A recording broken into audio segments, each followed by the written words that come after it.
Full aja.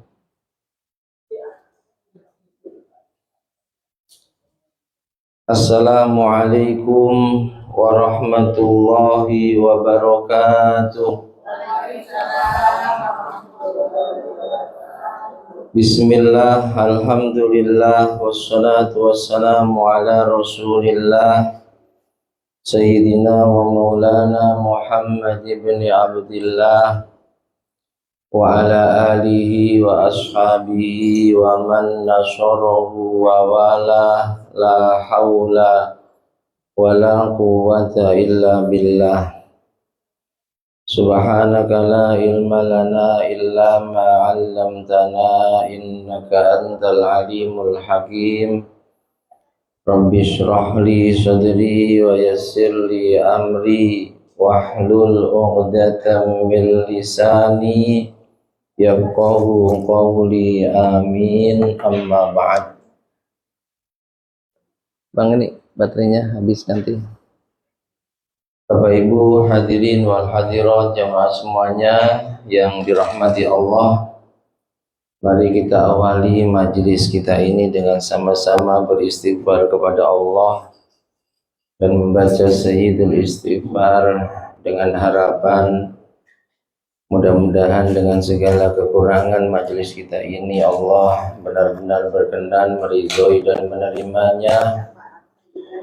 Allah jadikan majelis kita ini majelis yang istiqomah. Allah mampukan kita menjadi hamba-hambanya yang juga ahli istiqomah, yang membawa keberkahan, kemanfaatan, juga kemaslahatan baik untuk agama, dunia dan akhirat kita. Amin amin Allahumma amin. Astaghfirullahaladzim li wa liwalidayya wa li ashabil huquqil wajibati alayya wa li masyayikhina wa li ikhwanina wa li jami'il muslimina wal muslimat wal mu'minina wal mu'minat al-ahya'i minhum wal amwat.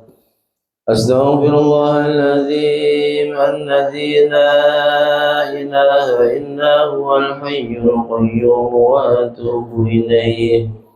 Asyhadu an la ilaha illallah wa asyhadu anna Muhammadar Rasulullah sallallahu alaihi wasallam. Allahumma anta rabbi la ilaha illa anta khalaqtani wa ana abduka wa ana ala ahdika wa wa'dika mastata'tu. A'udzu bika min syarri ma sana'tu. Abu'u laka bi ni'matika alayya wa abu'u bi dhanbi faghfir li fa innahu la yaghfiru dhunuba illa anta.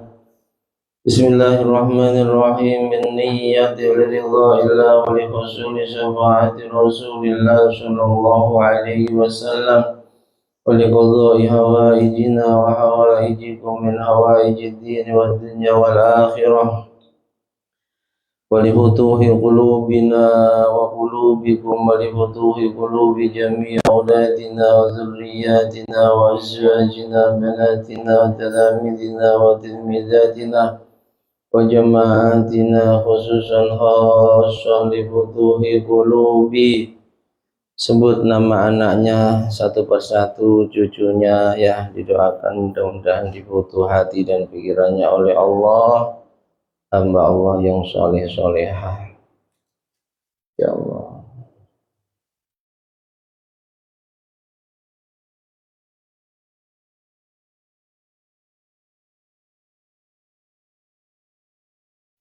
وضوح العارفين وضوح العلماء العاملين والصالحين وعلى ما نووا بسنهم الصالحون أجرهم الله. الفاتحة. أعوذ بالله من الشيطان الرجيم. بسم الله الرحمن الرحيم. الحمد لله رب العالمين الرحمن الرحيم مالك يوم الدين. إياك نعبد وإياك نستعين اهدنا الصراط المستقيم صراط الذين أنعمت ولا الضالين آمين.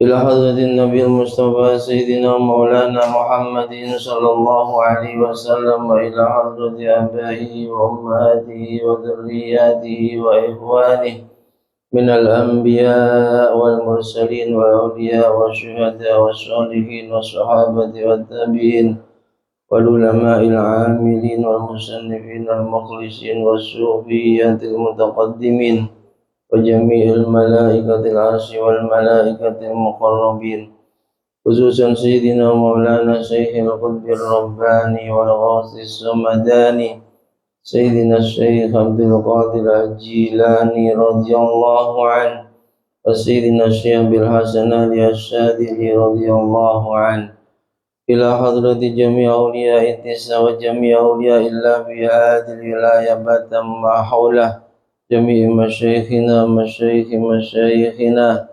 الأحياء منهم والأموات، خاصة إلى حضرة بقيج علي جدي بقيج عبد الحميد بقيج نور إحسان ibunya Haji Aminah, bagi Abdul Karim, bagi Marzuki Dahlan, bagi Ma'rus Ali, bagi Johari, bagi Soleh, bagi Muhammad Masung Johari, bagi Ahmad Idris Marzuki, bagi Imam Yahya Mahrus, bagi Abdul Aziz Mansur, bagi Maimun Zubair, bagi Ahmad Nabi Bughazi Muhammad Mahmud Basri, bagi Ma'rus Zainuddin Al-Hadrati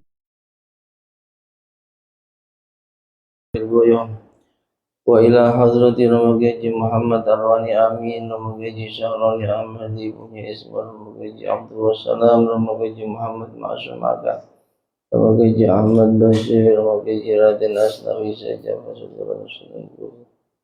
Ila hadrati Syekh Ahmad namakan kajian, wa ila hadrati jami' masyayikhina fi muassasah Matali'ul Huda wal Arwaniyah, جميع مؤلف الكتب التي تعلمناها وعلمناها، خصوصا لحضرة سيدنا الإمام محمد بن إدريس الشافعي وسيد الشيخ أحمد بن حسين محمد الأشبياني وسيد الشيخ أحمد زين الدين بن عبد العزيز المليباري وسيد الشيخ عبد العزيز بن علي المليباري وسيد الشيخ محمد نواوي بن عمر الجاوي، وإلى حضرة جميع من أجازنا من المشي إلى المنتهى، خاصة إلى حضرة شيخ مربي روحي، إلى حضرة مجيء حنان معصوم المغني الصديق ومجيء حبيب مرمتر سبحانه، وأصولهم وفروعهم وأزواجهم وذرياتهم ومشايخهم ومشايخ مشايخهم ومن انتسب إليهم، قدس الله سرهم ونور ضرائقهم ويعلي درجاتهم، وأعاد علينا من بركاتهم وأمطر علينا غيث كراماتهم وشفاعاتهم بالدين والدنيا والآخرة. الفاتحة. أعوذ بالله من الشيطان الرجيم، بسم الله الرحمن الرحيم. الحمد لله رب العالمين الرحمن الرحيم مالك يوم الدين، إياك نعبد وإياك نستعين اهدنا الصراط المستقيم صراط الذين أنعمت عليهم غير المغضوب عليهم ولا الضالين آمين. ثم إلى حضرة جميع أهل القبور المسلمين والمسلمات والمؤمنين والمؤمنات من مشارق الأرض إلى مغاربها بريا وبحريا بلادها جبالها وأوديتها، خصوصا آبائنا وأمهاتنا وأجدادنا جداتنا وأخوالنا خالاتنا وعمامنا وعماتنا، ولذا بالحقوق الواجبات علينا، خصوصا لحضرة المرحوم المغفور له نتيجة النبي لحضرة المرحوم أبي أنس بن أحمد، لحضرة المرحوم جسر بن بنت هنافي، لحضرة المرحوم إلى حضرة المرحومة المسجد بنت حجي عمران جميع جماعة مجلس تعليم شفاء القلوب المرحومين والمرحومات وعموما إلى حضرة جميع أهل قبور من حضروا في هذا المجلس المبارك غفر الله ذنوبهم ونور قبورهم وستر عيوبهم ورفع درجاتهم وجعل قبورهم روضة من رياض الجنة شيء لله لنا ولهم الفاتحة. أعوذ بالله من الشيطان الرجيم بسم الله الرحمن الرحيم الحمد لله رب العالمين الرحمن الرحيم مالك يوم الدين إياك نعبد وإياك نستعين اهدنا الصراط المستقيم صراط الذين أنعمت عليهم غير المغضوب عليهم ولا الضالين رب اغفر لي ولوالدي وللمؤمنين آمين. كلام قديم لا يمل سماؤه تنزه عن قول وفعل ونيات به أشتفي من كل لداء ونوره دليل لقلبي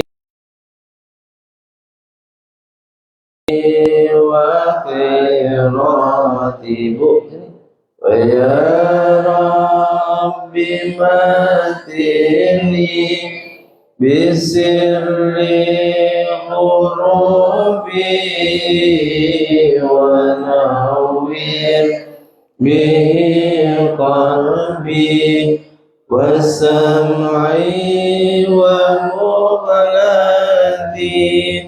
ويا ربي أبدا افتح قلوبنا وفهم بقلبي علوم الشريعة قرآننا من معجزات المصطفى محمدا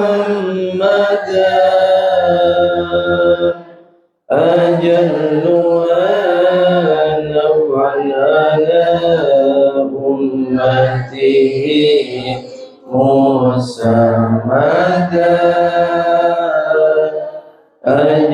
أجلها نفعا على أمته مسمدا طوبى لمن يعبد دنيا وأخرى أبدا وكيف لا إذا يموت جسمه لن يفسدا وكيف لا إذا يموت جسمه لن يفسدا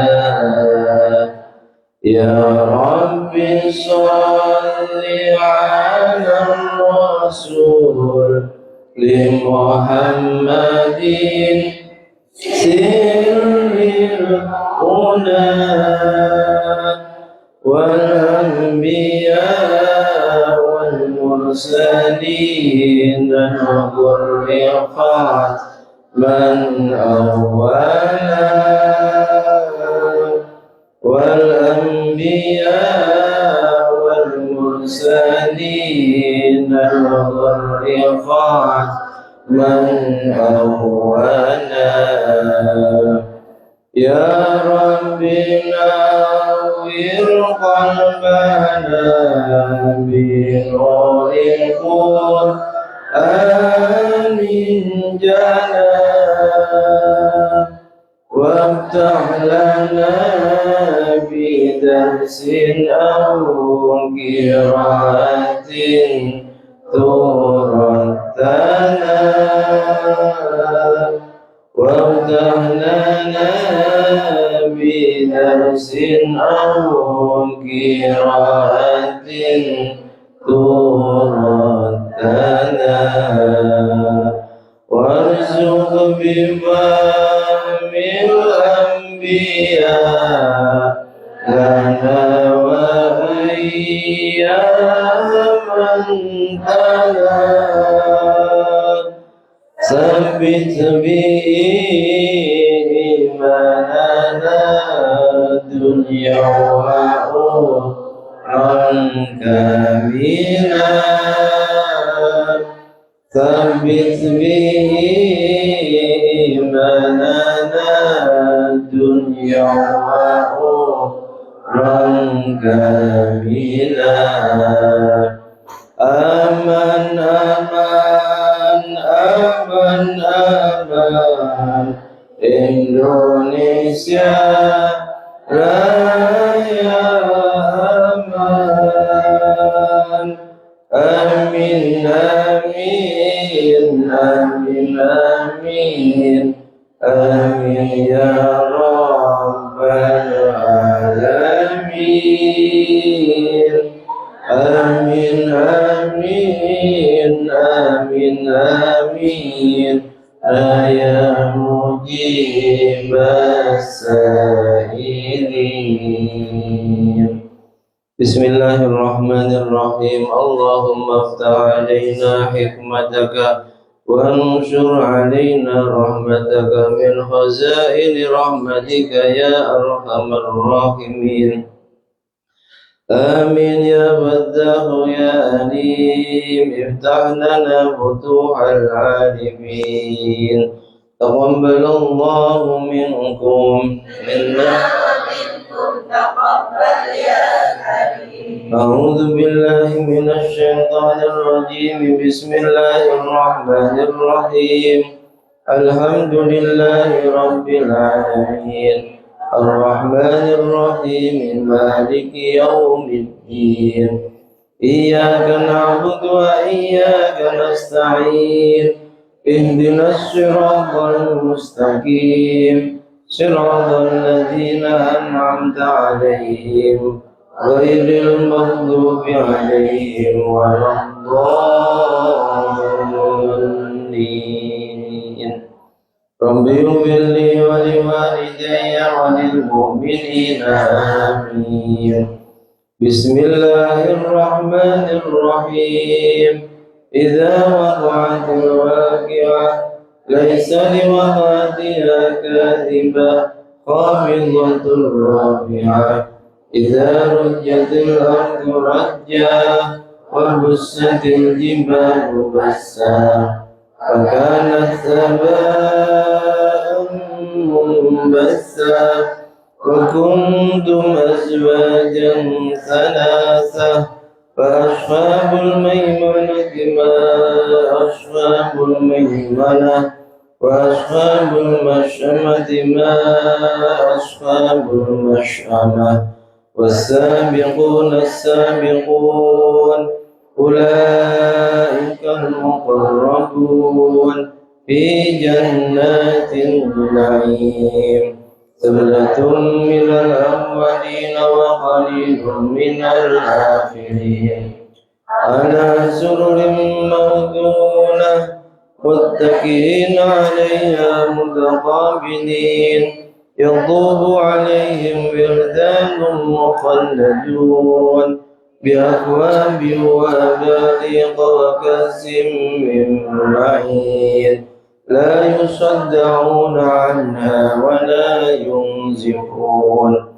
وفاكهة مما يتخيرون ولحم طير مما يشتهون وحور عين كأمثال اللؤلؤ المكنون جزاء بما كانوا يعملون لا يسمعون فيها لغوا ولا تأثيما إلا قيلا سلاما سلاما وأصحاب اليمين ما أصحاب اليمين في سدر مخضود وطلق ممدود وجن ممدود وماء مسكوب وفاكهة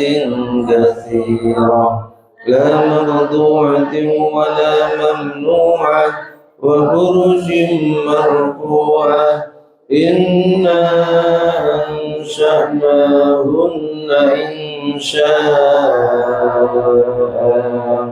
فجعلناهن أبكارا عربا أترابا لأصحاب اليمين ثلة من الأولين وثلة من الآخرين وأصحاب الشمال ما أصحاب الشمال في سموم وحميم وذل من يحموم لا بارد ولا كريم إنهم كانوا قبل ذلك مترفين وكانوا يصرون على الحنث العظيم وكانوا يقولون إذا متنا وكنا ترابا وعظاما أئنا لمبعوثون أوآباؤنا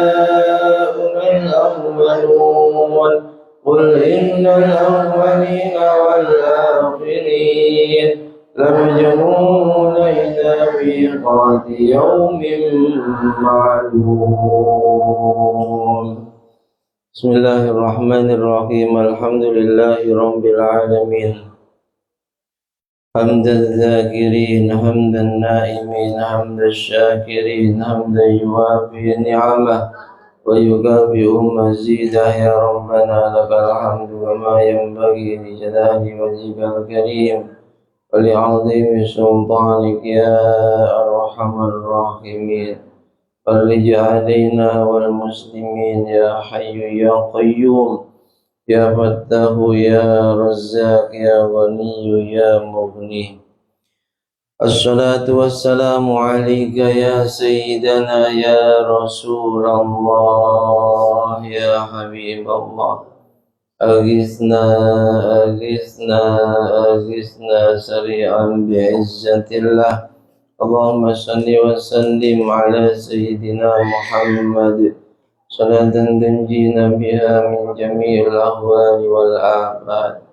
وتقضي لنا بها جميع الحاجات وتطهرنا بها من جميع السيئات وترفعنا بها عندك أعلى الدرجات وتبلغنا بها أقصى الغايات من جميع الخيرات في الحياة وبعد الممات وتبلغنا بها يا الله حج بيتك الحرام وزيارة قبر نبيك عليه أفضل الصلاة والسلام مرة بعد مرة كرة بعد كرة بلطف وعافية وسلامة وبلوغ المرام وعلى آله وصحبه وبارك وسلم اللهم اغفر لنا ذنوبنا وذنوب والدينا وارحمهم كما ربونا صغارا ولمشايخنا ولمشايخ مشايخنا ولأصحاب الحقوق الواجبات علينا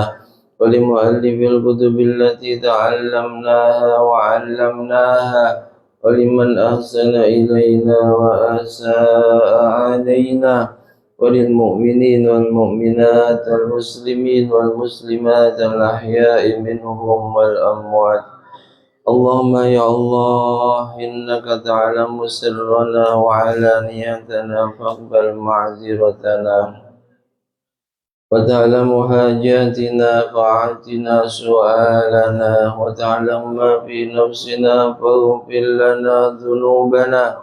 اللهم إنا نسألك إيمانا يباشر قلوبنا، ويقينا صادقا حتى نعلم أنه لن يصيبنا إلا ما كتبته علينا، فالرضا بما قسمته لنا يا ذا الجلال والإكرام. اللهم يا أول الأولين ويا آخر الآخرين ويا ذا القوة المتين ويا راحم المساكين ويا أرحم الراحمين، أنت رب العالمين. بهاء الرحمة وميم الملك ودال الدوام، يا من هو عفو غفور ثم آمين. وما محمد إلا رسول قد خلت من قبله الرسل، محمد رسول الله والذين معه أشداء على الكفار رحماء بينهم، تراهم ركعا سجدا يبتغون فضلا من الله ورضوانا، سيماهم في وجوههم من أثر السجود، ذلك مثلهم بالتوراة ومثلهم بالإنجيل، كزرع أخرج شطأه فآزره فاستغلظ فاستوى على سوقه يعجب الزراع ليغيظ بهم الكفار. وعد الله الذين آمنوا وعملوا الصالحات منهم مغفرة وأجرا عظيما. اللهم اهدنا صراطك المستقيم، صراط الله الذي له ما في السماوات وما في الأرض، ألا إلى الله تسير الأمور. اللهم اهدنا من عندك وأفض علينا من بركاتك وفضلك، وانشر علينا من رحمتك، وأدبنا بين يديك، اللهم منك وإليك إنك على كل شيء قدير. ثم إنكم أيها الضالون المكذبون لآكلون من شجر من زقوم، فمالئون منها البطون، فشاربون عليه من الحميم، فشاربون شرب الهيم، هذا نزلهم يوم الدين. نحن خلقناكم فلولا تصدقون، أفرأيتم ما تمنون، أأنتم تخلقونه أم نحن الخالقون؟ نحن قدرنا بينكم الموت وما نحن بمسبوقين على أن نبدل أمثالكم وننشئكم بما لا تعلمون. ولقد علمتم النشأة الأولى فلولا تذكرون، أفرأيتم ما تحرثون، أأنتم تزرعونه أم نحن الزارعون؟ لو نشاء لجعلناه حطاما فظلتم تفكرون، إنا لمغرمون بل نحن محرومون. أفرأيتم الماء الذي تشربون، أأنتم أنزلتموه من المزن أم نحن المنزلون؟ لو نشاء جعلناه أجاجا فلولا تشكرون. أفرأيتم النار التي تورون، أأنتم أنشأتم شجرتها أم نحن المنشئون؟ نحن جعلناها تذكرة ومتاعا للمقوين، فسبح باسم ربك العظيم. اللهم يا الله إنا نسألك بمقاعد العز من عرشك، وبمنتهى الرحمة من كتابك، وباسمك الأعلى ومجدك الأسنى، وإشراق نور وجهك الأجل الأجلى، وبفضلك الكريم وجودك العظيم، وبكلماتك التامات التي لا يجاوزهن بار ولا فاجر، يا أكرم الأكرمين، يا بارئ يا جواد يا رحمن يا رحيم، يا مغيث يا كفيل يا رقيب يا حسيب يا جليل نسألك أن تصلي وتسلم على سيدنا محمد وعلى آله وصحبه وسلم وأن تغفر لنا وترحمنا وترزقنا فإنك خير الرازقين اللهم ارزقنا خير الصباح وخير المساء وخير القدر وخير القضاء وخير ما جرى به القلم اللهم إنا أصبحنا لا نستطيع دفع ما أجدنا ولا نملك نفع ما نرجو وأصبح الأمر بيدك وأصبحنا مرتهنا بعملنا فلا فقير أفقر منا ولا غني أغنى منك يا حي يا قيوم 30 kali ya hayy ya hayy ya qayyum ya hayy ya qayyum ya hayy ya qayyum ya hayy ya qayyum ya hayy ya يا حي يا قيوم برحمتك نستغيث إلهنا لا تسمت بنا عدونا ولا تسيب بنا صديقنا ولا تجعل الدنيا أكبر همنا ولا مبلغ علمنا ولا تسلط علينا من لا يرحمنا اللهم ارزقنا رزقا طالبا غير مطلوب غالبا غير مغلوب اللهم ربنا أنزل علينا مائدة من السماء تكون لنا عيدا لأولنا وآخرنا وآية منك وارزقنا وأنت خير الرازقين كلما دخل علي زكريا المحراب وجد عندها رزقا قال يا مريم أنى لك هذا قالت ومن عند الله إن الله يرزق من يشاء بغير حساب اللهم إنا نسألك بجودك وبكرمك Ya Allah ya Rabb, sebagaimana yang Engkau perintahkan, kami mohon kepadamu dengan sifat Rahman dan Rahim-Mu, dengan sifat kasih dan sayang-Mu, dengan sifat kedermawanan dan kemuliaan-Mu, dengan keagungan dan kemuliaan majlis malam hari ini ya Allah, dengan keagungan dan kemuliaan serta rahasia-rahasianya suratil Waqiah, kami mohon kepadamu ya Allah ya Rabb, mudahkan segala urusan kami, urusan agama, urusan dunia, urusan akhirat. Mudahkan urusan rizki kami ya Allah ya Razzaq.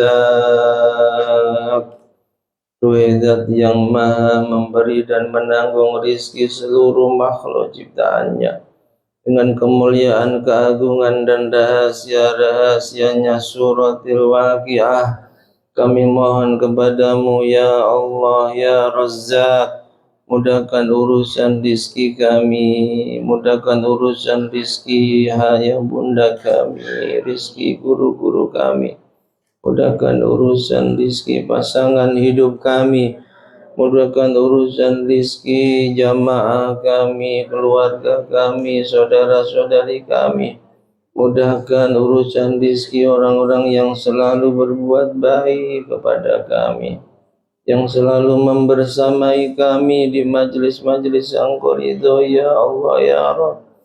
Mudahkan urusan rizki anak-anak dzurriyyah keturunan kami ya Allah ya Razzaq, sebagaimana Engkau telah memudahkan urusan rizki hamba-hambamu yang lain, bahkan kepada mereka yang tidak beriman kepadamu ya Allah ya Razzaq. Jika rizki kami dan rizki mereka ada di langit, mohon turunkan. Jika di bumi, mohon keluarkan. Jika jauh, mohon dekatkan. Jika sulit, mohon mudahkan. Jika sulit, mohon mudahkan ya Allah ya Razzaq. Jika haram, mohon halalkan. Jika kotor mohon sucikan dan bersihkan ya Allah. Jika sempit mohon lapang dan luaskan. Jika kurang mohon cukupkan, mohon cukupkan. Ya Kafi, duhai Zat yang maha mencukupi kebutuhan seluruh makhluk ciptaannya. Jika rizki kami dan rizki mereka kurang, mohon cukupkan ya Kafi. Cukupi kebutuhan kami, kebutuhan mereka, kebutuhan agama, dunia dan akhirat. Jika sedikit mohon banyakkan ya Allah, mohon banyakkan. Jika sudah banyak mohon tetapkan dan mudahkan. Mohon tetapkan dan mudahkan, anugerahkan kepada kami dan mereka apa yang telah Engkau anugerahkan kepada hamba-hambamu yang sholihin, hamba-hambamu yang sabirin, hamba-hambamu yang syakirin.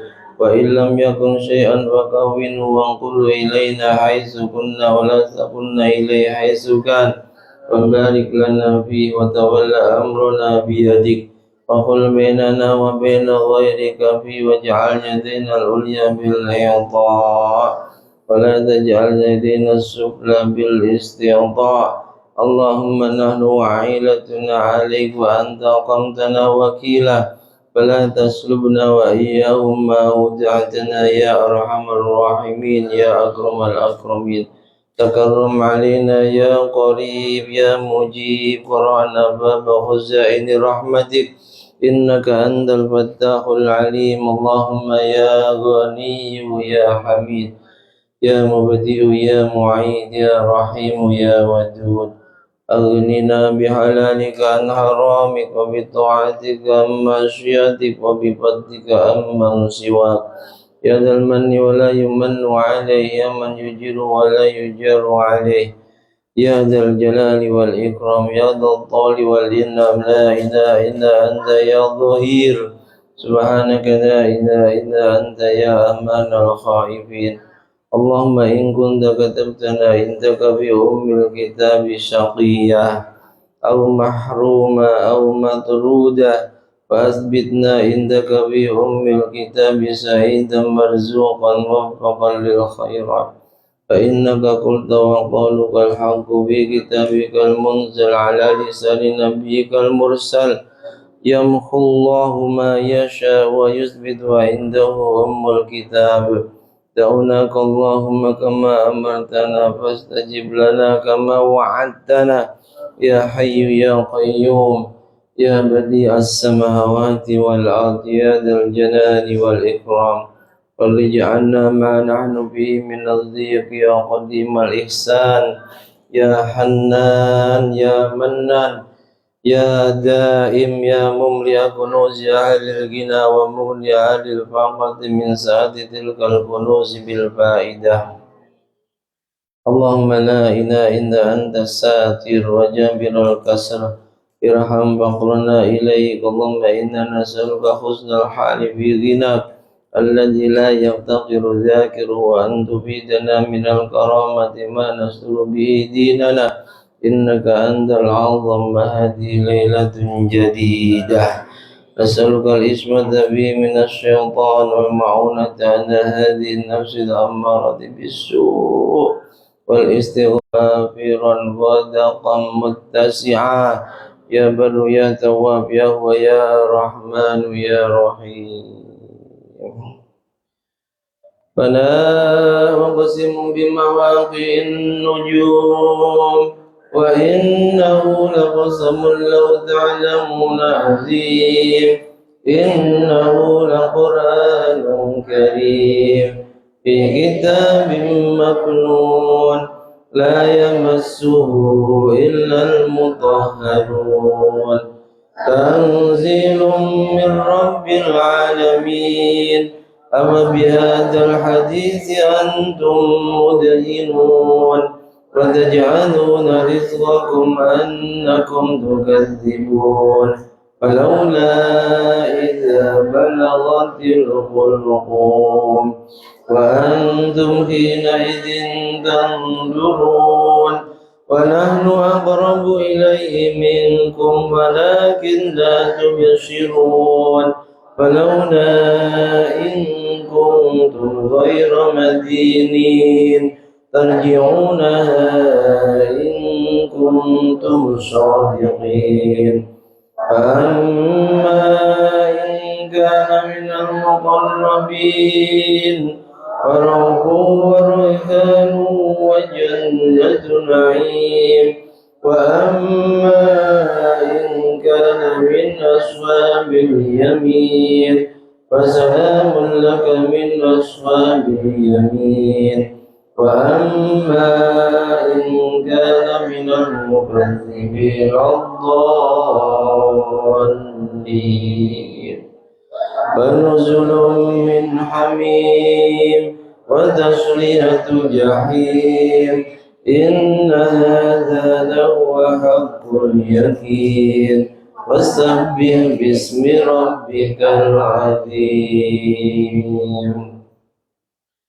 اللهم يا الله يسر لنا أمورنا ورزقنا وعصمنا من النصب في طلبه ومن الهم والبخل الحلق بسببه ومن التفكر والتدبر في تحصيله ومن الشوف والبخل بعد حصول واجعل سببا لإقامة العبودية ومشاهدة أحكام الربوبية إلهنا تولى أمرنا بذاتك ولا تكلنا إلى نفسنا طرفة عين ولا أقل من ذلك اللهم إنا نسألك يا الله يا الله يا الله يا واحد يا أحد يا فرد يا صمد يا باسط يا غني يا مغني بمهمه بن ذي لطف خفيف بصعصع بزازه بن ذي العز السامح الذي له العظمة والكبرياء بدهده بن ذي القدرة والبرهان والعظمة والسلطان نسألك باسمك المرتفع الذي أعطيته من شئت من أوليائك وألهمته لأحبابك من أصفيائك اللهم إنا نسألك باسمك المحزون المغرور المبارك الطاهر المطهر المقدس أن تعطينا رزقا من عندك تهدي به قلوبنا وتغني به فقرنا وتقطع به علائك الشيطان من قلوبنا إنك أنت الحنان الوهاب الرزاق الفتاح العليم الباسط الجواد الكافر الغني المولي الكريم المعطي الواسع الشكور ذو الفضل والنعم والجود والكرم اللهم إنا نسألك بحقك وحق حقك وبجودك وكرمك وإحسانك وبحق اسمك العظيم العظم بحق نبيك محمد صلى الله عليه وسلم أن تجيب دعوتنا ya Rabb. Sampaikan hajat masing-masing pada Allah. Doakan keluarganya, doakan anak-anak keturunannya. Ya Allah, ya Allah Gusti.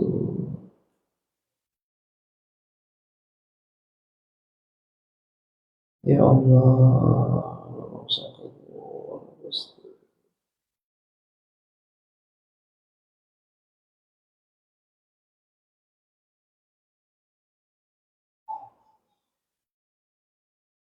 Ya Allah, an tujib da'watana ya Rabb wa an taqdi hawaijana. Semua hajatnya ya Allah kabulkan ya Allah, hajat agama dunia akhirat. Wa an taqdi hawaijana min hawaijid din wad dunya wal akhirah bihaqqi suratil waqi'ah wa bihaqqi waqadin mahmadin fattahin qatilin jabbarin fadli mawdi khairil raziqin مغني البائس الفقير تواب لا يؤاخذ بالجرائم يسر أمورنا وارزقنا رزقا حلالا طيبا مباركا واجمع بيننا وبين واجعل من نصيبنا يا ذا الجلال والإكرام إنك على كل شيء قدير وبالإجابة جدير وصل بجمالك وكمالك على أشرف مخلوقاتك سيدنا محمد وعلى آله وصحبه أجمعين اللهم إنا أصبحنا وأمسينا ونحن نحب الخير ونكره الشر وسبحان الله والحمد لله ولا إله إلا الله والله أكبر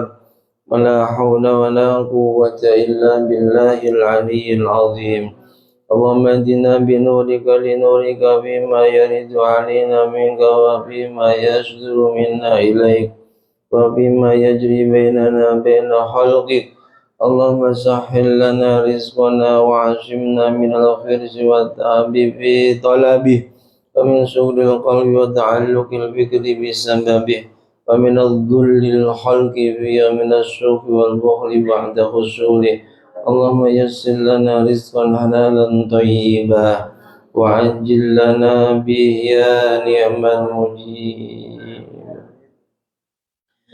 يا نعم المجيب يا نعم المجيب اللهم إنه ليس في السماوات دورات ولا في الأرض غمرات ولا في البحار قطرات ولا في الجبال مدرات ولا في الشجر ورقات ولا في الأجسام حركات ولا في العيون لحظات ولا في النفوس خطرات إلا وهي بك عارفات ولك مشاهدات عليك دالة في ملكك متحيرات وبالقدرة التي سخرت بها أهل الأرض والسماوات سخر لنا قلوب المخلوقات إنك على كل شيء قدير اللهم ارحم فقرنا واجبر كسرنا واجعل لطفك في أمرنا واجعل لنا لسان صدق واجعل محلا للخطاب النطق بالصواب والعمل بالسنة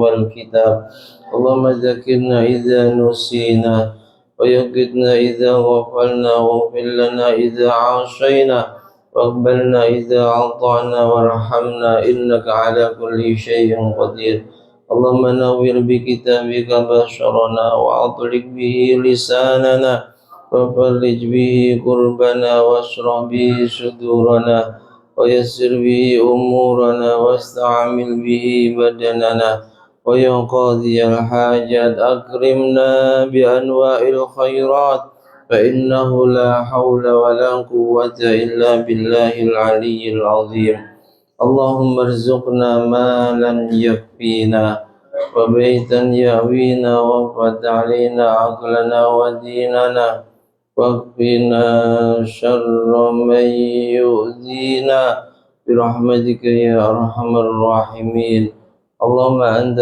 تعلم أعداءنا عددا فبدد شملهم بددا فبدد شملهم بددا فبدد يا رب شملهم بددا ولا تبقي منهم أحدا إنك أنت الباقي سرمدا ربنا هب لنا من الصالحين ربنا آتنا في الدنيا حسنة وفي الآخرة حسنة وقنا عذاب النار وسع علينا رزقنا وعذب علينا خلقك برحمتك يا أرحم الراحمين ربنا تقبل منا إنك أنت السميع العليم وتب علينا إنك أنت التواب الرحيم جزا الله عنا سيدنا محمدا ما هو أهله صلى الله على سيدنا محمد وعلى آله وصحبه وسلم والحمد لله رب العالمين الفاتحة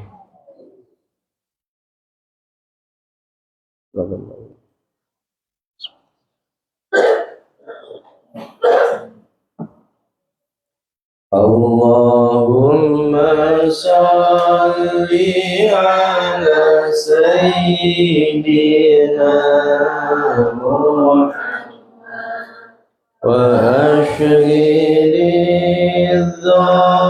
الظالمين بالظالمين اللهم صل على سيدنا محمد وأشغل الظالمين بالظالمين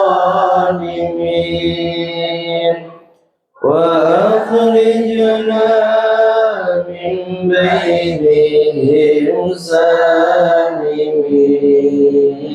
سالمين وعلى آله وصحبه أجمعين اللهم صل على سيدنا محمد وأشغل الظالمين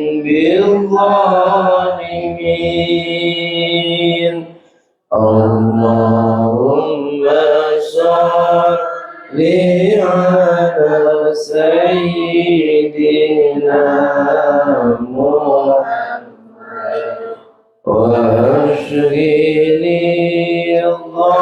الظالمين بالظالمين وأخرجنا من بينهم سالمين وعلى آله وصحبه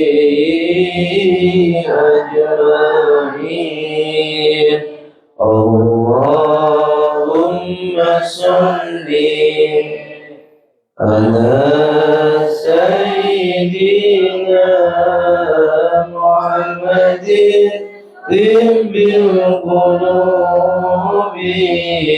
ودوائها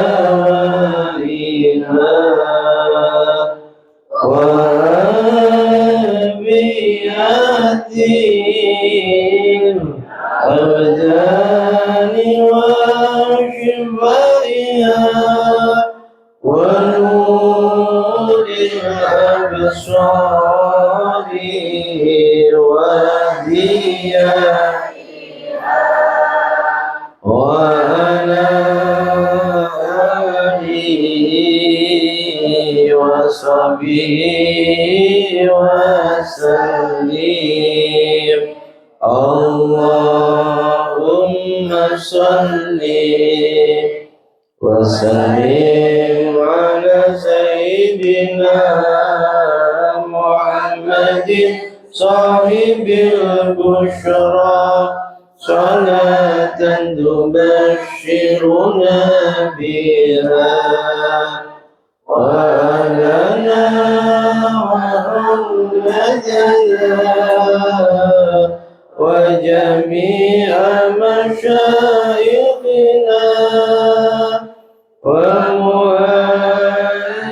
ومعلمينا وطلبتنا وطالبتنا في يومنا هذا إلى يوم الآخرة اللهم صل وسلم على سيدنا محمد صاحب البشرى صلاة تبشرنا بها وأهلنا وأولادنا وجميع مشايخنا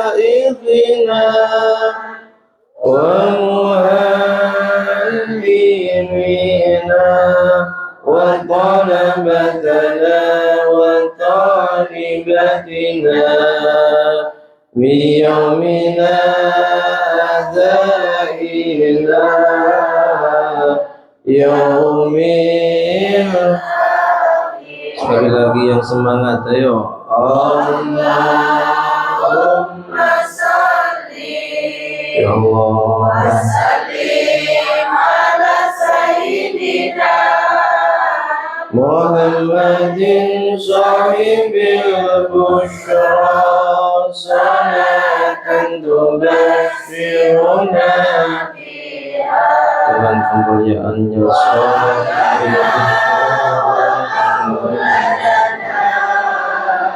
gembirakan kami di dunia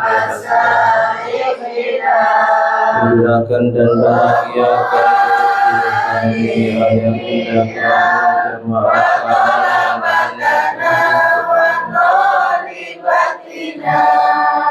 بيومنا ذائنا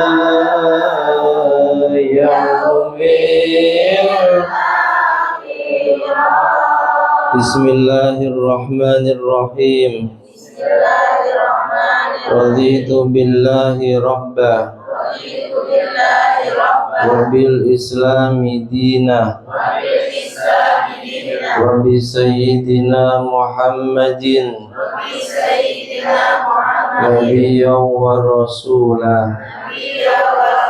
ربي زدني علما نافعا وارزقني فهما اللهم اهدنا طريق الصواب وعلمنا من لدنك علما اللهم نور قلوبنا بنور هدايتك كما نورت السماوات والأرض بنور شمسك برحمتك يا أرحم الراحمين.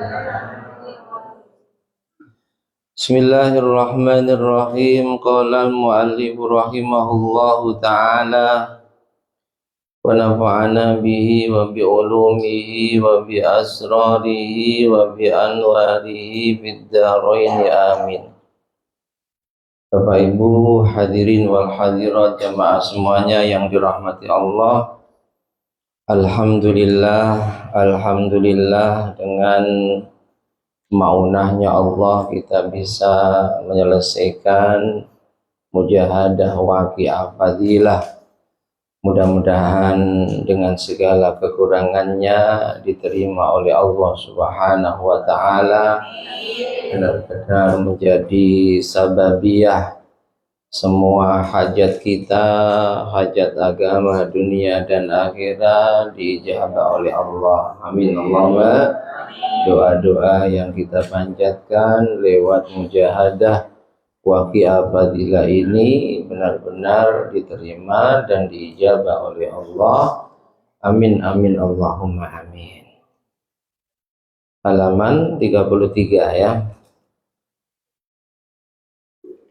Wahfadil mataba aidan bi khifdil ain anin nazar ila muslim bi ainil ihtiqar. Jaga taubatmu juga dengan menjaga pandangan matamu kepada saudara muslimmu dengan pandangan hina. Tak boleh kita memandang orang selain kita dengan pandangan hina. Itu sombong ya. Sombong itu bahayanya kalau tidak segera ditobati, kita akan mati tanpa iman. Sombong itu apa? Sombong itu batrul haq wa ghamtun nas. Nabi katakan pada sahabat, la yadkhulul jannah, tak akan bisa masuk surga, kata Nabi, man fi qalbihi misqalu dzarratin minal kibr. orang yang dalam hatinya ada sifat sombong. Meskipun sifat sombongnya itu hanya sebobot darrah. Darrah itu ada yang memaknai biji sawi. Pernah lihat sawi? Pernah lihat bijinya? Besar apa kecil? Berbobot tidak? Tidak. Darrah bahkan ada yang memaknai atom. Saking tidak punya bobotnya, bahkan tak bisa dilihat kecuali harus pakai alat khusus. Meskipun sombongnya sekecil itu, sebobot itu, kalau tidak segera ditobati, maka dikhawatirkan kita su'ul khatimah, sehingga Nabi katakan la yadkhulul jannah, enggak akan bisa masuk surga. Sahabat bertanya, ya Rasulullah, wa mal kibr? Rasul, sombong itu apa? Sampai bahayanya seperti itu, meskipun hanya sebobot darah saja menyebabkan kita tak akan bisa masuk surga. Lalu Nabi katakan, al-kibru huwa ghamtun nas wa batrul haq. Sombong itu tak mau menerima kebenaran, selalu merasa benar, selalu kamu yang salah, dia yang salah, mereka yang salah, aku yang benar. Batrul haq, tak mau menerima kebenaran, terlebih ketika kebenaran itu datang dari orang yang dia nggak suka, datang dari orang yang dia nggak suka. Tapi kalau datang dari orang yang dia suka, meskipun salah dibener-benerkan. Na'udzubillahi min egois yang terus dituruti, itu kesombongan. Yang kedua, wa ghamtun nas, manusia selain dia itu hina, rendah, gak punya amal, bodoh. Wa ghamtun nas, merendahkan manusia lain, itu sombong. Kalau masih ada dalam diri kita satu batrul haq, gak mau nerima kebenaran, apalagi datang dari si fulan, musuh bebuyutanku, gak akan diterima. Wa ghamtun nas, dan merasa lebih baik dari manusia lain, itulah sombong yang bisa menghantarkan kita selamanya di neraka. Na'udzubillahi min. Al-Imam Sufyan Ats-Tsauri mengatakan, kullu ma'syiyatin, setiap maksiat, nasa'a minal kibr, yang dilakukan sebab sombong, la yurja ghufranuha, tidak bisa diharapkan dapat ampunan. Wa kullu ma'syiatin, tapi maksiat, nasa'a minal hawa, yang dilakukan sebab nuruti nafsunya, tidak karena sombong, nyepelekan larangannya Allah sehingga dia langgar, nyepelekan perintahnya Allah, halah sholat saja kok, sehingga dia tinggalkan. Tapi dia sebenarnya sadar bahwa sholat itu wajib, sadar bahwa judi itu haram, tapi dia nggak mampu untuk tidak nuruti keinginan nafsunya. Dia nggak nyepelekan itu semua. Kata Imam Sufyan Ats-Tsauri, yurja ghufranuha, kemungkinan diampuni oleh Allah itu ada. Iblis nggak diampuni Allah, dia bermaksiat sebab sombong. Ya, ketika Allah ciptakan Adam, lalu Allah berkata kepada semua malaikat, wa idh qala rabbuka lil malaikah, wahai para malaikat, usjudu li Adam, sujud kalian semua pada Adam.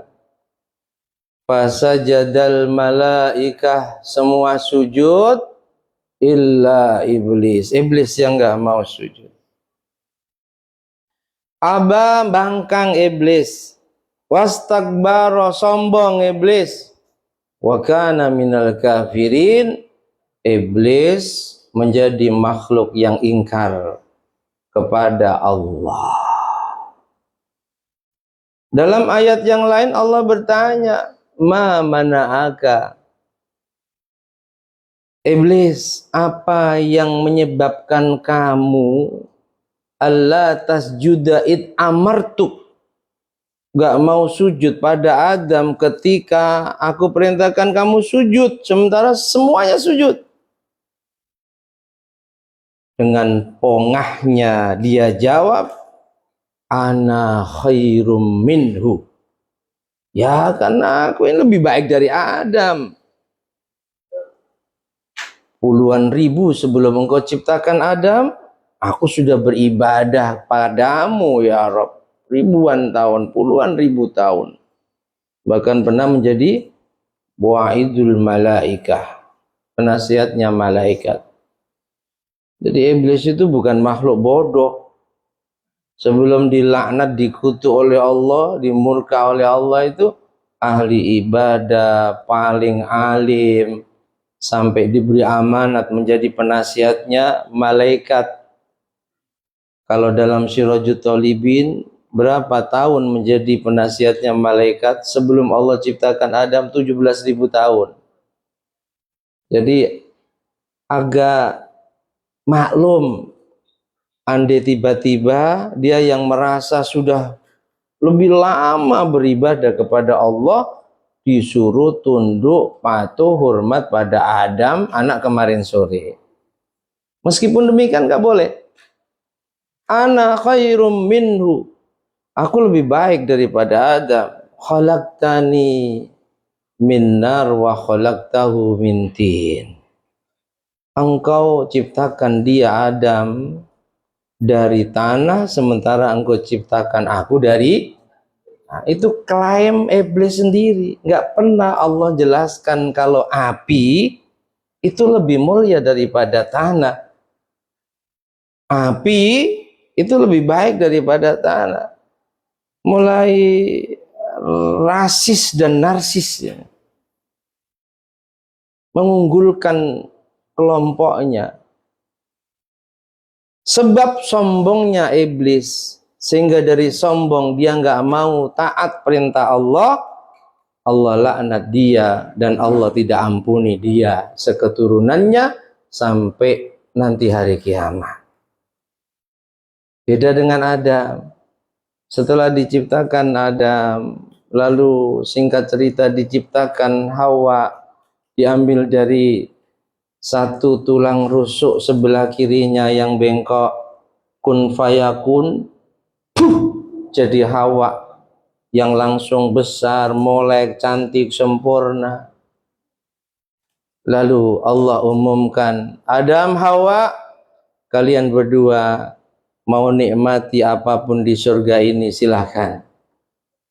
Wala taqraba hadhihi syajarah fatakuna minadh dhalimin. Tapi satu yang menjadi larangan kalian berdua, ini ada pohon. Kalian berdua jangan dekati pohon ini. Jangan dekati. Kalau sampai kalian mendekatinya, fatakuna minadh dhalimin, zalim kalian. Singkat cerita, bukan hanya mendekati, tapi sempat memakan buah dari pohon larangan tersebut. Adam maksiat, melanggar larangannya Allah. Mengapa Adam maksiat melanggar larangannya Allah? Sombongkah dia menyepelekan larangannya Allah? Tidak. Tapi ingin nuruti nafsunya, penasaran. Ditambah dibisiki iblis yang menyamar sebagai orang tua, padahal iblis saat itu sudah diusir dari surga. supaya bisa masuk ke surga lagi itu upayanya iblis luar biasa. Nyamar jadi burung ketahuan, dilempar lagi keluar surga. Nyamar jadi ular, dilempar juga keluar surga. Karena iblis mendengar ketika Allah mengatakan bahwa kalian berdua jangan sekali-kali mendekati pohon ini. Iblis mendengar itu dan dia dendam sama Adam. Gara-gara dia aku dilaknat, diusir dari surga. Ini peluang aku bisa menggelincirkan Adam sehingga sama-sama dapat murkanya Allah. Singkat cerita bisa masuk surga kembali, nyamar sebagai orang tua, nasihati Adam. Adam, kamu tahu nggak mengapa Allah ngelarang kamu deketin pohon ini? Nggak tahu. Karena kalau kamu bisa deketi bahkan makan buahnya, kamu akan hidup selamanya, nggak mati-mati. Terprovokasi bisikannya iblis, sehingga akhirnya penasaran. Dari penasaran itu ingin membuktikan, bukan karena sombong, nuruti keinginan nafsunya gara-gara bisikan iblis bahwa buah dari pohon larangan itu bisa membuat dia hidup langgeng selamanya di surga. Karena iblis bermaksiat bukan didasari kesombongan, tapi didasari nuruti nafsunya, yurja ghufranuha. Adam maksudnya Adam diampuni dosanya oleh Allah setelah tobat selama ratusan tahun ya. Satu dosa tobatnya ratusan tahun. Imam As-Suyuti menjelaskan 300 tahun nangis setiap hari. Allah ilhamkan dalam hatinya kalimat pertobatan baik kepada Adam maupun Hawa yang tadinya di surga berkumpul dengan istrinya, gara-gara satu dosa dipisah dengan istrinya.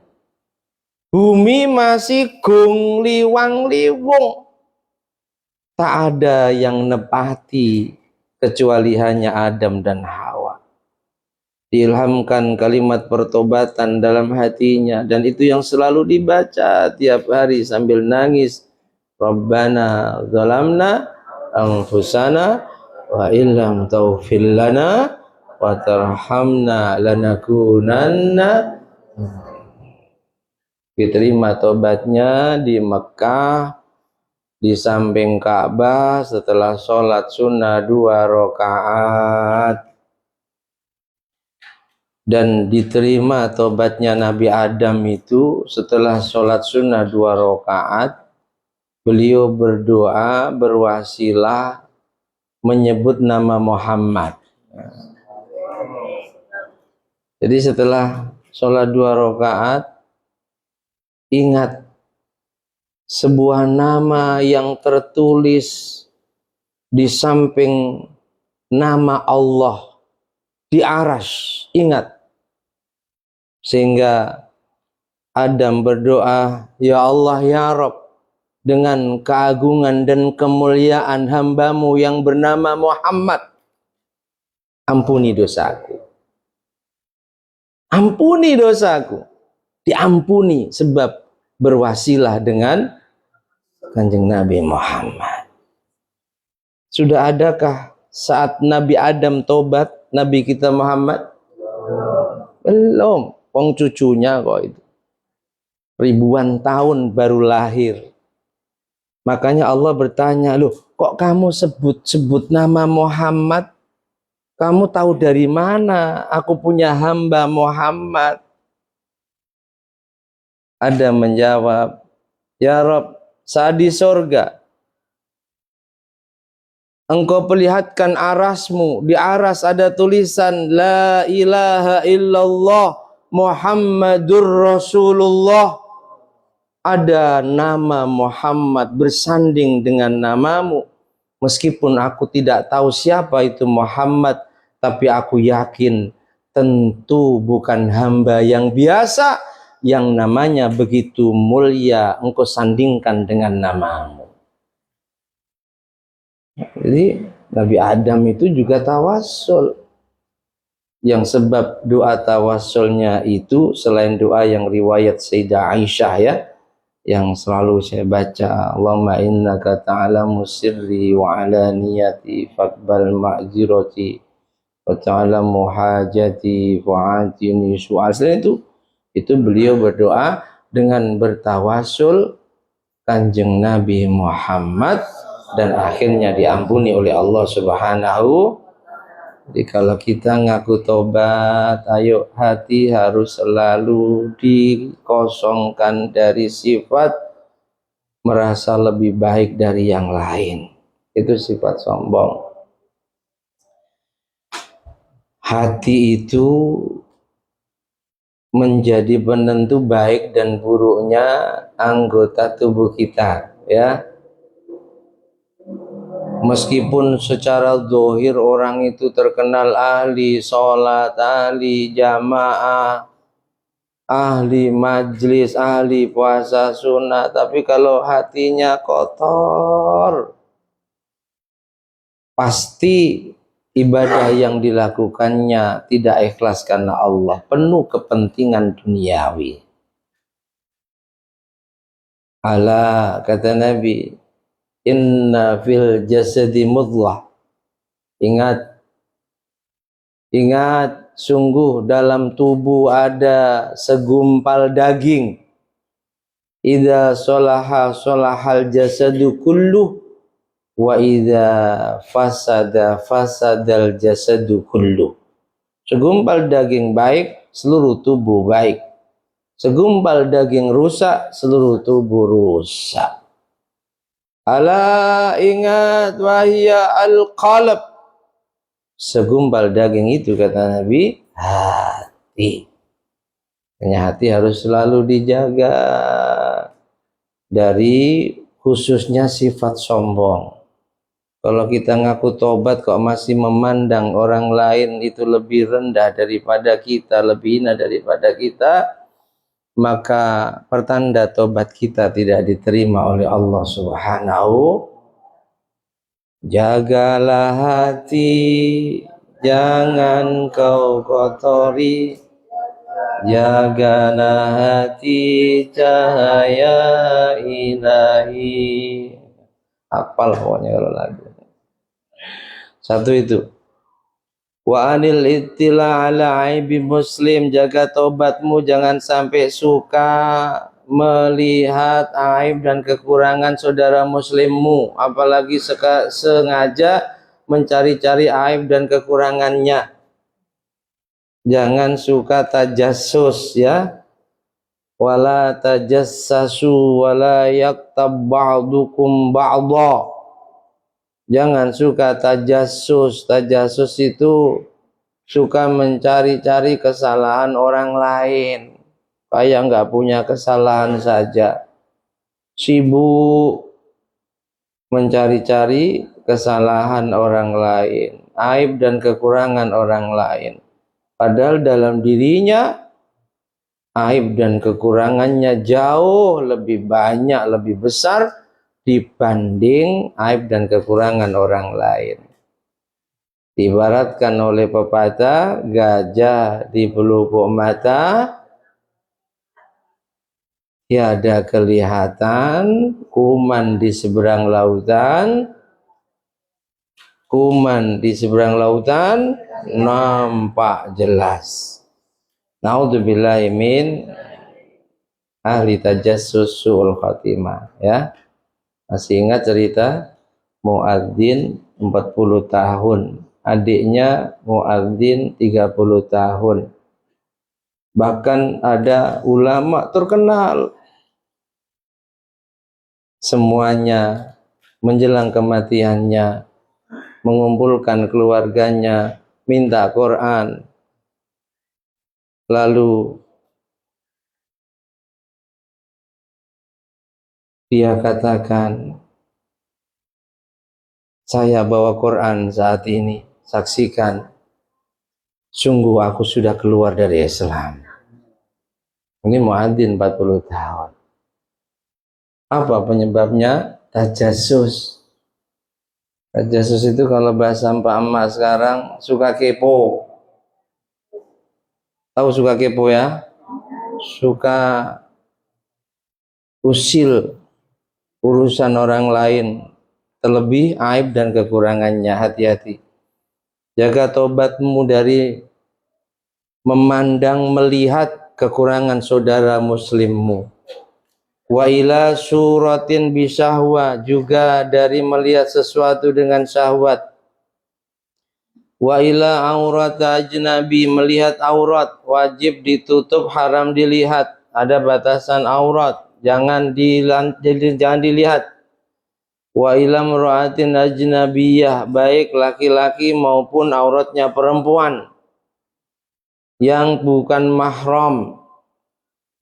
Wala isma ala man sabaqa nadru ila ru'yatin muharramatin min ghairi qasdin fil marratil ula. Tapi kalau mandangnya itu pandangan pertama dan tidak sengaja melihat, mohon maaf, semisal orang telanjang, itu enggak dosa. Pandangan pertama dan tidak sengaja, tanpa sengaja memandang orang tanpa menutup aurat. Pandangan pertama. Pandangan berikutnya kalau begitu pandangan pertama tapi yang lama, Ustadz. Itu berarti sudah sengaja. Terus gak noleh-noleh, mumpung mbak dosa gitu. Enggak. Jadi pandangan pertama nggak sengaja itu nggak dosa. Pandangan berikutnya dosa. Orang tobat itu harus dijaga matanya dari mandang orang lain lebih hina daripada dia, dari melihat kekurangan orang lain, terus akhirnya karena tahu lalu ada dosa berikutnya dia ceritakan kepada orang lain, ghibah. Terus ngaku tobat, tobatnya tidak diterima, ya. Jadi satu, menjaga tobat itu pandangan mata, jangan pernah melihat orang lain itu lebih hina daripada kita, tapi pandanglah orang lain itu lebih mulia daripada kita. Sayyidina Ali pernah memberikan nasihat, kun indallah khairan nas wa kun indan nafsi syarran nas wa kun indan nas rijalan minan nas. Jadilah kamu di sisi Allah manusia yang terbaik. Jadilah kamu dalam pandangan dirimu manusia yang terburuk. Jadilah kamu di antara manusia yang lain sama dengan mereka, gak punya kelebihan. Di sisi Allah yang terbaik, jadilah hamba yang benar-benar bertakwa. Dalam pandanganmu yang terburuk agar gak ada sombong. Makanya apa yang dikatakan oleh Sayyidina Ali ini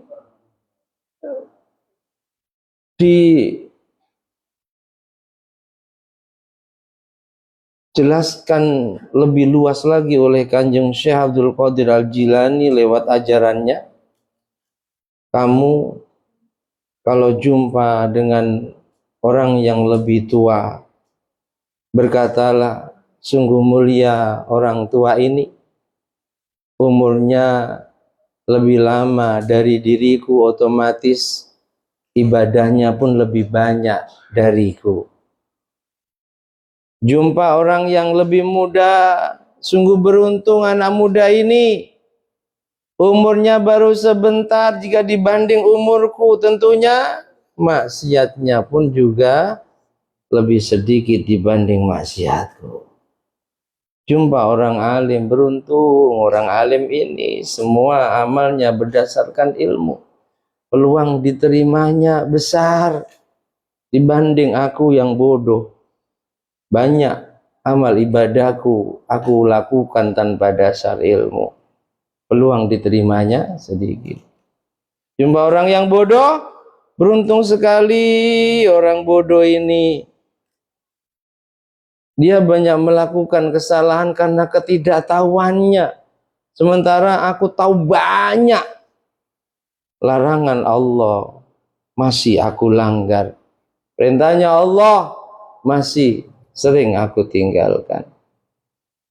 Sampai kata beliau, jumpa dengan orang yang belum iman pun, kita suruh berkata, si fulan ini saat ini tidak beriman kepada Allah. Tapi bisa jadi entah esok, lusa atau kapan Allah berikan iman dalam hatinya.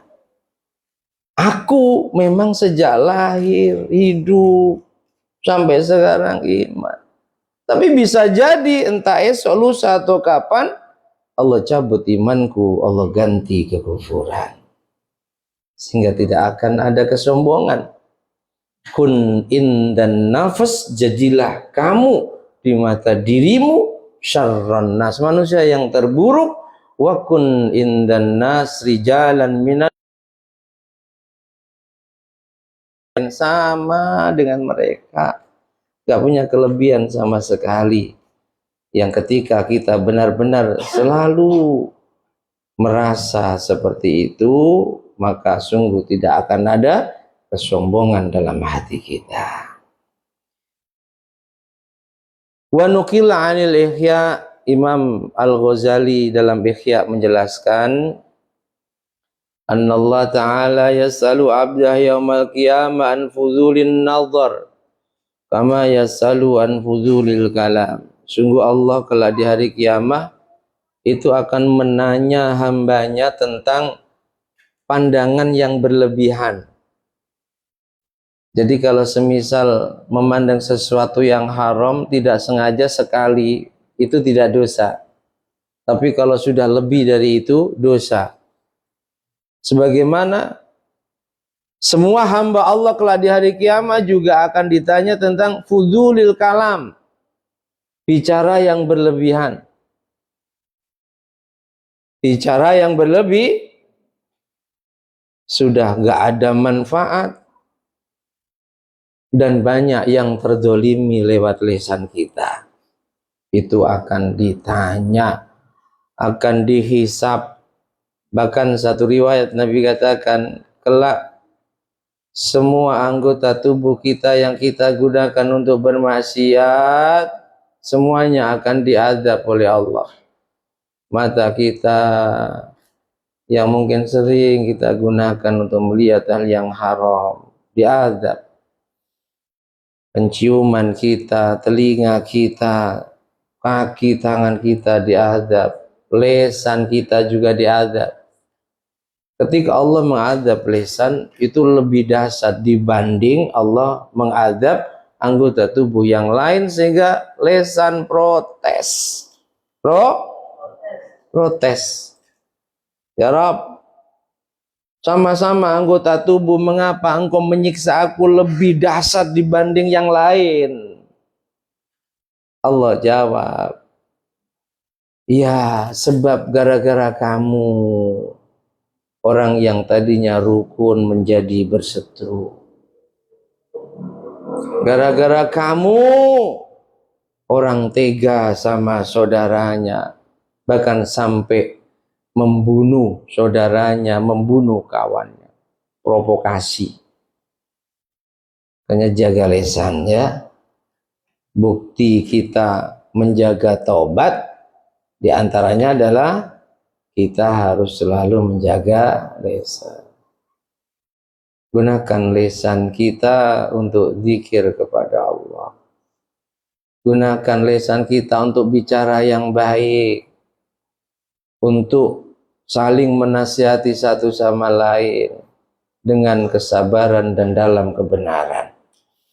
Karena sekali lagi, kelak di hari kiamat, hamba Allah ditanya tentang fudulul kalam, omongan yang berlebihan itu ditanya dan akan dihisab sedetail apa yang kita omongkan saat kita di dunia. Mudah-mudahan Bapak Ibu, Allah memampukan kita untuk istiqomah dalam bertaubat. Di antara bukti istiqomah dalam taubat kita, bisa menjaga pandangan mata kita, satu, dari memandang orang lain itu lebih rendah dan hina daripada kita. Jangan sampai. Yang kedua, memandang kesalahan orang lain. Nggak perlu sibuk mencari, melihat kesalahan orang lain. Sibukkan dirimu dengan mencari, melihat kesalahanmu. Sibukkan agar kamu nggak sempat melihat dan mencari kesalahan orang lain. Dan yang ketiga, menjaga pandangan mata dari melihat perkara yang haram, perkara yang mengandung syahwat, yang dilarang oleh syariat agama kita Islam. Mudah-mudahan dimampukan. Amin amin Allahumma amin. Wa fadil mataba aidan, muhasabah berikutnya dalam rangka istiqomah taubat bihifdzil lisan. Kita lanjutkan pada pertemuan berikutnya. Allahu a'lam bishawab. Al-Fatihah. Ihdinas siratal mustaqim. Amin ya Allah. Cukup ya? Ada pertanyaan? Enggak ada? Paham semua insyaallah?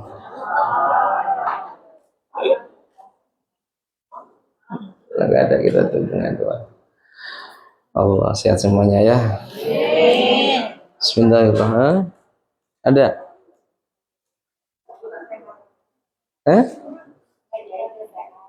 Oh ya, amin. Cukup ya? Bismillahirrahmanirrahim. Alhamdulillahirabbil alamin. Allahumma shalli wa sallim ala sayyidina Muhammad wa alihi. Ja'al ya Allah jam'ana hadza jam'an marhuma wa ja'al tafarruqana min ba'di tafarruqan ma'suma. Allahumma anfa'na ma 'allamtana wa 'allimna ma yanfa'una zidna ilman nafi'a wa 'amalan shalihan. Allahumma arinal haqqa haqqan warzuqna ittiba'ah wa arinal batila batilan warzuqna ijtinabah. Allahumma ja'alna min ahlil istiqamah. Ya Allah, mampukan kami menjadi hamba-hamba-Mu yang ahli istiqamah. Ya Allah, mampukan kami menjadi hamba-hamba-Mu yang ahli istiqamah. Saat menghadapmu anugerahkan husnul khatimah. Saat menghadapmu anugerahkan husnul khatimah. Husnul khatimah. Wasjadina rizqana ya Allah wa'adhi wa'alina khalqaka birahmatika ya arhamar rahimin. Rabbana taqabbal minna innaka antas sami'ul alim. Sallallahu ala sayyidina Muhammad wa alihi wasallam. Alhamdulillahi rabbil alamin. Bismillahirrahmanirrahim. Wal 'asri innal insana lafi khusrin innal ladzina amanu wa 'amilus solihati wa tawassaw bil haqqi wa tawassaw bis sabr. Subhanakallahumma wa bihamdika asyhadu an la ilaha illa anta astaghfiruka wa atubu ilaik. Subhanallahi wa bihamdihi adada khalqi wa ridha nafsi wa zinata 'arsyi wa midada kalimatihi. Subhanallahi wa bihamdihi adada khalqi wa ridha nafsi wa zinata 'arsyi wa midada kalimatihi. Subhanallahi wa bihamdihi adada khalqi wa ridha nafsi wa zinata 'arsyi wa midada kalimatihi. Subhanallahi walhamdulillah wa la ilaha illallah wallahu akbar ولا حول ولا قوة إلا بالله العلي العظيم عدد ما علم الله وزنة ما علم الله وملء ما علم الله مولاي صل وسلم دائما أبدا على حبيبك خير الخلق كلهم وحبيب دنيا شفاعته لكل هول من الأول مقدم يا ربي بالمصطفى بلغ مقاصدنا واغفر لنا ما مضى يا كرم يا أرحم الراحمين يا أرحم الراحمين يا أرحم الراحمين فرج على المسلمين صلى الله ربنا على النور المبين أحمد مصطفى سيدي المرسلين وعلى آله وصحبه أجمعين. Sekian, ada kurang dan lebihnya mohon maaf. Akhirul kalam wal afu minkum. Assalamualaikum warahmatullahi wabarakatuh. Silakan dinikmati seadanya ya.